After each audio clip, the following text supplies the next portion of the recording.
Welcome old boy Dr. Hamish Wright to the lectern.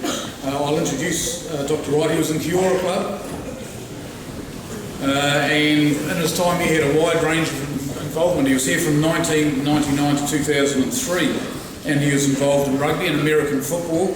He was involved in the choir and debating, played Cape League cricket, was involved in the school production which I think was Oklahoma, and you're Dr. Wright, is that right? Oklahoma. He was involved in the Jimmy Carter quiz. He also was the bell monitor in Year 10. Now, gentlemen, that won't mean anything to you, but in the old days, before the bell system became automated, a couple of minutes before the end of each lesson, a young man from Year 10 would have to nip over to the admin block to press the bell, and so it was a very, very prestigious job, as you can imagine. Following his time at school, Dr. Wright went on to study medicine at Otago University and since then has worked in New Plymouth, Wellington, Dunedin, Palmerston, North and Auckland. In 2013 he studied tropical medicine at the leading London School of Tropical Medicine and Hygiene in the UK, and before working for 6 months in a rural hospital in eastern Zambia, which is in southern Africa. In 2016 he spent 10 months working for the United States Antarctic Program as the base doctor at the Amundsen-Scott South Pole Station, which is at the Geographic South Pole. To keep busy during the winter down there, Dr. Wright pursued pastime in photography and has won the Timelapse Category award at the New Zealand Geographic Magazine Photographer of the Year awards. Dr. Wright is now working in Auckland and continuing his training in intensive care and internal medicine. So it's my pleasure if you could join me in welcoming Dr. Wright to the lecture.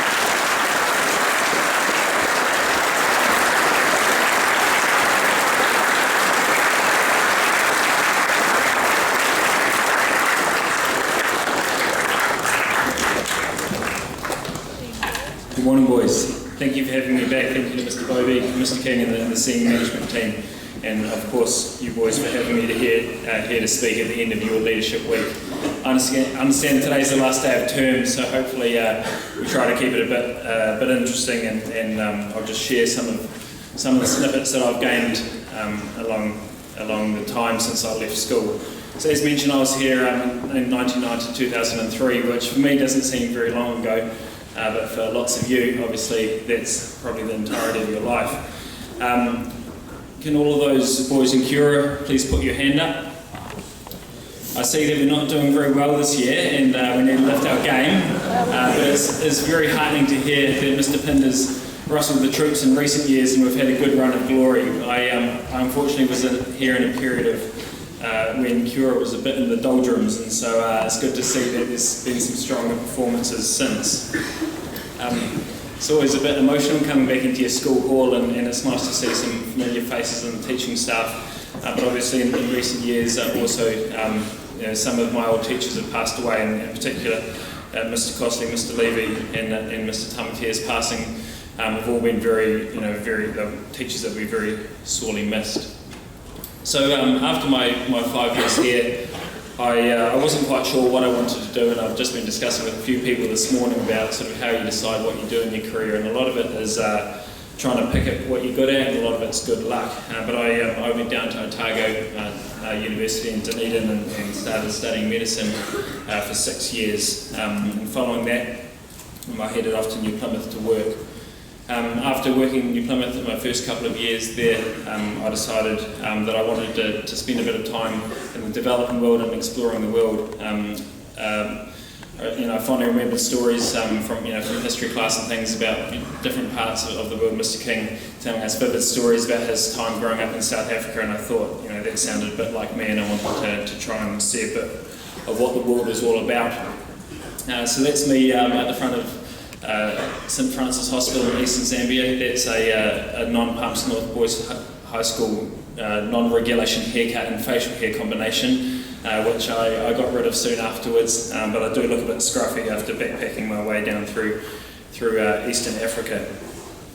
So I spent about 6 months there working in a pretty very impoverished part of what is one of the most impoverished countries in the world, and dealing with some of the real brutal aspects of life there in terms of lots of HIV, tuberculosis, malaria, all the diseases that we're very lucky to never have to deal with here. And then following that, I got to do a bit of travel That's an oryx in the desert sand dunes of Namibia, and gorillas on the border of Uganda and the Congo. So I got to experience some pretty awesome things along the way.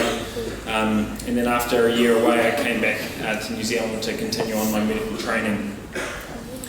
I went back to Wellington, Dunedin, then back on here to Palmerston North to work for a year up at the hospital here, which is interesting being back in your hometown after, I grew up here for 17 years and then had spent over 10 years away.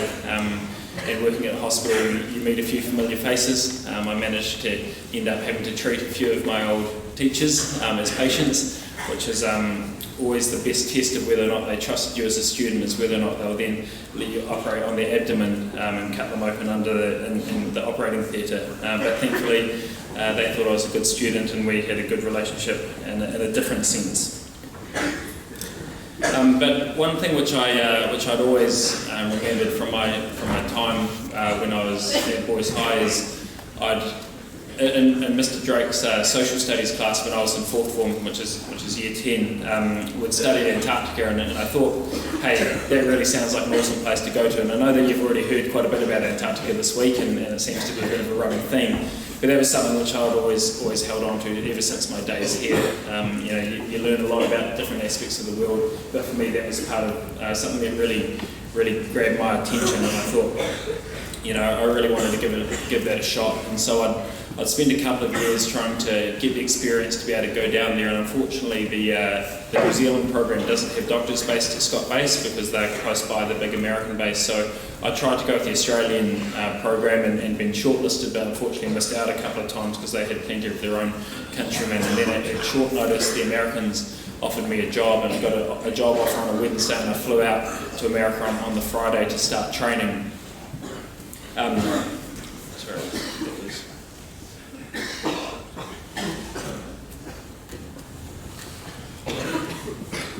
And so I ended up down at the Geographic South Pole, which is quite different to where Scott Base is located. It's up in the centre of the continent, right at the very bottom of the world, and it's a vastly different place to the coastline. Antarctica is the world's biggest desert, and we're smack bang in the middle of it. That's the base there, and that we lived in a 1 kilometre radius for the next 9.5 months, which I know you guys have got school holidays coming the next couple of weeks, and I always used to think sometimes school holidays were awesome, but sometimes when you're just stuck at home for a couple of weeks with not much to do, and you get a bit of cabin fever and a bit of itch to wanting to go out and do something. My time down there was like that, but times 1,000. Within a 9-month period, we couldn't go to the shops, we couldn't leave, and we were stuck with the same 50 people. Most of whom were Americans, some of whom supported the upcoming election of Donald Trump. Thankfully, not all of them. But it was a really interesting place to go to. Everything came in by plane. That's me marshalling in the last flight of the summer, and after in mid-February the last plane came, and then we went to see the next plane for another 9 months. And then on the 24th of March of last year, on the equinox, the sun set. It only sets one time a year at the South Pole, and then the sun's down for 6 months. You might see that's a New Zealand flag there flying at the South Pole, and you may wonder why at an American base is a New Zealand flag, but as one of the original signatories of the Antarctic Treaty, we're one of 12 flags that flies during the summer months, and I was lucky enough to be able to keep that flag because they replace them every year, and so now I've got it on my wall at home, which is the New Zealand flag that flew. I'd actually taken down the new flag because while we were down there, the vote was going on about whether or not we were going to be changing our flag, and if we did change, I would have been able to erect our new flag at the South Pole for the first time. Life's pretty cold down there. Today's a bit of a cold day to be biking to school with your Roman sandals on, and I always remember thinking that life was tough biking across town in Palmy in the middle of winter. But when you go outside and it's minus 75 degrees Celsius with wind chill down below minus 100 degrees Celsius, that's a whole different kettle of fish. That's throwing boiling hot water straight up in the air and it instantly freezes. It's a very different story. We had a little bit of issue with frostbite, but generally you can manage things pretty well if you dress appropriately. And then, unfortunately, in my medical capacity as the doctor on the base, we'd had a couple of people manage to get really sick in the middle of winter, and we embarked on what was something that had never been done before. That was trying to medevac someone out of Antarctica in the middle of winter. And these planes had to come. 2 planes came down from Calgary in northern Canada, and they took 2 weeks to get to us. And in the meantime, we were trying to keep these people alive. And then we managed to bundle them up, and then they flew home. It was an incredibly risky thing for the flight crew to do. You see them; the planes are landing on skis there, and it's so cold that they have to park them on bamboo mats, because if the planes just taxi to a stop, their hot skis from the friction of landing, the planes would freeze to the ice, and then the planes wouldn't be able to leave again. So that was an incredible experience to be part of, and something which the flight crew has gone on to receive a lot of commendations from international aviation industry for their daring efforts. And one of the interesting things about working for the American government is that when you're involved in something like this, you get letters from very important people, and you may not be able to read that very well, but the top of it says the White House, and the bottom of it is a signature that says Barack Obama. So I got my own personalised hand-signed letter from the President, which was a pretty unique thing to do, from just a boy from Palmerston North getting something from the President is pretty awesome, and I was very humbled by the recognition for essentially just doing my job down there.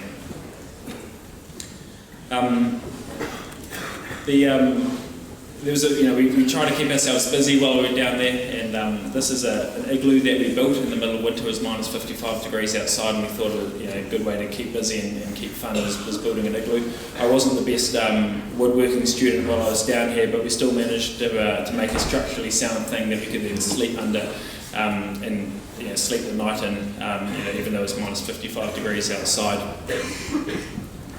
And then following my time in Antarctica, I've tried to keep busy since I got back last year, and I'm now continuing my training out in Auckland in terms of my medical training.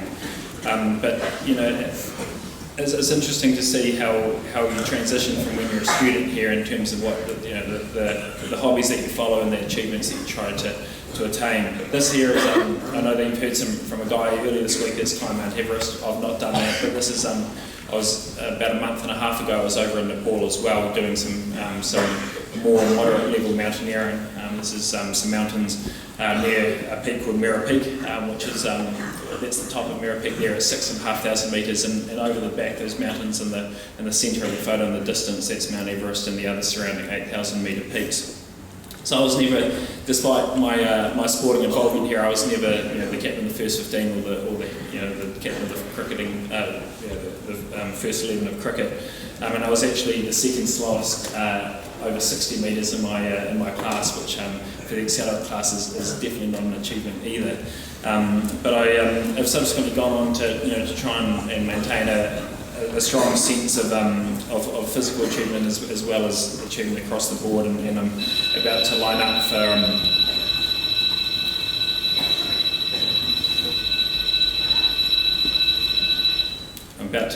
later this year for my 5th marathon, which again I'm not going to win the record for, but it's it's interesting to see that as a non-high achieving sportsman here, I was mainly focused on academic stuff and cultural things while I was here. You can go on to achieve some impressive physical things. I was quite involved in the Duke of Edinburgh program while I was here, which was, I'm not sure if it's still much of part of the curriculum here, but that was a great way to get into the outdoors, and that really fostered a sense of me wanting to continue on and do a lot of these things, such as climbing mountains, and I still am very involved with hunting and fishing back here in New Zealand. So we'll finish with the video in a minute, but I guess the message that I kind of wanted to portray to you guys is that how you muddle your way through high school and the subjects that you choose is often quite hard to know in what direction you want to take as you go into life. And when I finished high school, I was in Mr. Meldrum's biology class in year 13, and biology was definitely not my best subject, but I had to sort of make decisions about what I wanted to do. Did I want to go down generally a science-based path into something like medicine or something like engineering, or do I go down sort of more of an arts path, with my I've done a lot of things like history. But in the end, I had to make an arbitrary decision based on what I thought I was going to achieve well in life, and really just make the most of the opportunities. And I think one of the things here is that school gives, Boys High gives you an amazing sense of opportunities, both in terms of academic as well as cultural and sporting achievements. And I look back at some of the awesome sportsmen that were here during my time, and I'm immensely proud of what they've achieved. People like Ross Taylor and Aaron Cruden and more recently Simon Van Velthoven with the America's Cup. Those guys here, they were good sportsmen at school and they've gone on to do phenomenally well. But there's also a whole raft of other people that have gone on to do amazingly well in terms of other sporting pursuits. One of my good friends from my class was qualified for the World Ironman Champs in his first attempt at doing an Ironman, which is no mean feat just to achieve one, let alone make the World Champs first go round. And then there's a whole raft of people that have gone on to do phenomenally well in business. And so I think we're very lucky in New Zealand, and particularly coming to school like this in terms of opportunities that we get. But opportunities are only half of the situation. The other part of that is making the most of those opportunities, and that really comes down to setting your goals and working hard to achieve those. So I was very particular about each year at the start of each school year in terms of trying to make a goal of what I wanted to achieve academically as well as what I wanted to achieve in terms of other sporting and cultural activities. And as I mentioned by Mr. Bovey, I've managed to have a pretty broad basis, and I think that's really important as you go forward because academic achievement is important, but so is also learning to interact with people from a whole diverse range of life. You have to be dedicated to those goals and work towards them.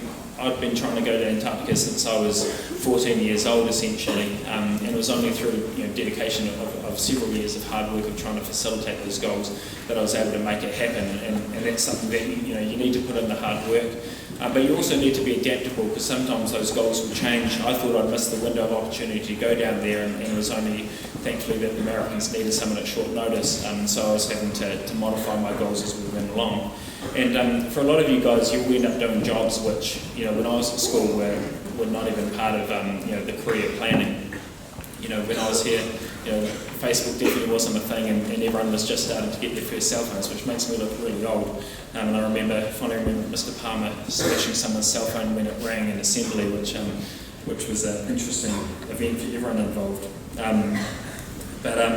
We have to be adaptable to what we do in life, but you've also got to be very driven if you want to achieve these things, and trying to have a wide basis of understanding and skills is really valuable, as well as having a niche set of skills.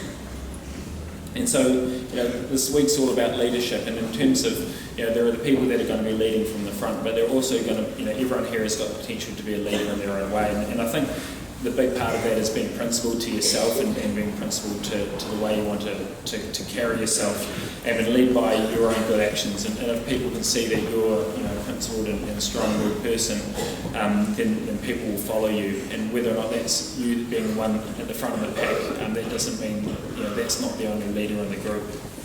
And being willing to stand by those who look after the most vulnerable in society as well. Get out there and explore the world. I've been very lucky with the opportunities I've had, and one of the unique things about living at the South Pole was that we got to see the Aurora Australis in one of the best positions in the world. And is anyone here I won't ask you to put your hands up this time, but those that are in the astronomy club, I think Mr. Meldrum still runs the astronomy club. That was a bit of a fledgling thing when I was here, but for me that really sort of tweaked my interest in life outside even our Earth, and I was very lucky to make the most of some photography opportunities last year. I was never a good photographer while I was here, and I was a terrible art student, but I still managed to go and take some cool photos last year, which I was very lucky to win some awards for at the end of the year. And I'm just going to finish with a short video of some time lapses of life down in Antarctica, for which won me this award. So this is all based around where we were living, and that's the Geographic South Pole there.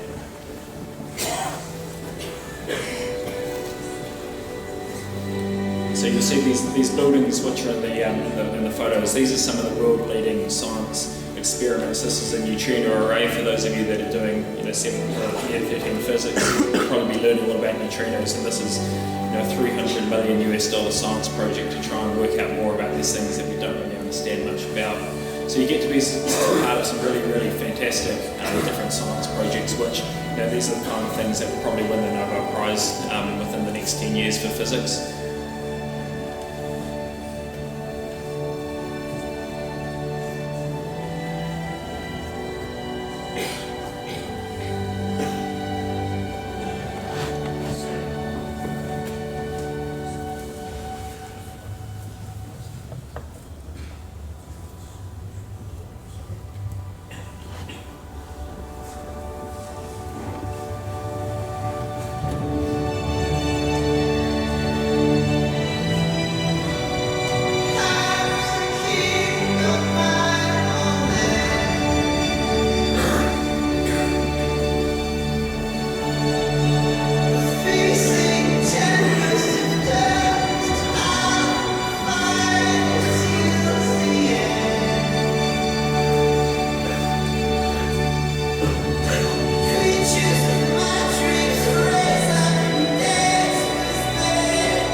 So thank you all very much for having me to talk today. And I guess my parting message is that there's an awesome world out there to explore. And anyone can make the most of those opportunities, and you never know what opportunities will come along. But unless you put in the hard work and take the initiative to explore those, you'll never be able to experience what a fantastic planet that we live on. Thank you.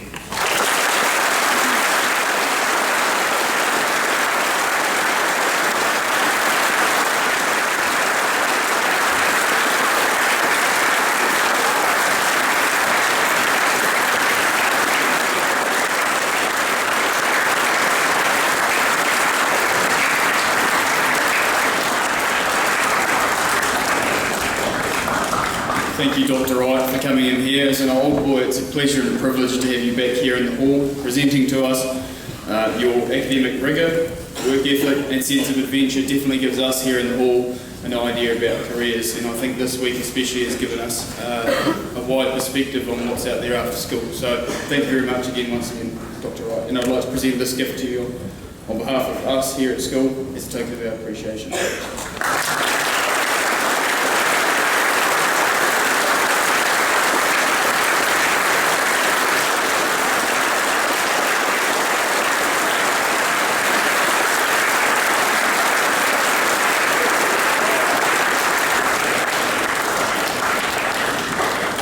Patrick, I'd like to add my thanks to Dr. Wright. There's some spectacular images we saw there, and I guess it's just a reminder about the awe-inspiring power of nature.